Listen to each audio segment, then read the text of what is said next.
Lei ha visto, durante proprio nel cuore della notte, una donna che scappava? No, era già scappata e sentivo che piangeva questa donna e delle persone che erano probabilmente lì in casa con questo tipo la chiamavano. Allora lei è venuta giù da quel prato lì, perché io ero su Poggiolo che guardavo praticamente, e piangeva, l'ha caricata in macchina e l'ha portata via per mettere in sicurezza, credo, ecco.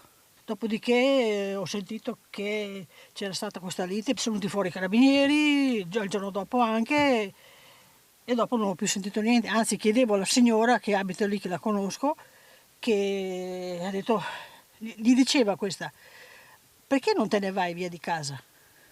E questa qua, dove vado? Dove vado? Perché questa qua ha detto, ti fa fuori prima o poi. Infatti, ecco qua. Anche a dicembre era accaduto un episodio di violenza, raccontano i vicini sotto shock. Sono intervenuti a dicembre perché abbiamo chiamati noi, perché si stavano picchiando, urlavano come dei pazzi e quindi lui ha anche minacciato i carabinieri, era torso nudo, era ubriaco e c'era lei in casa che non usciva perché aveva paura. Cioè era qua fuori per quello che è successo. Io l'unica cosa che so e basta.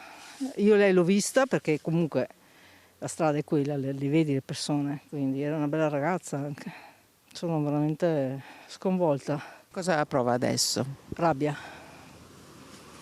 rabbia, rabbia, rabbia, perché non è possibile, non si può andare avanti così.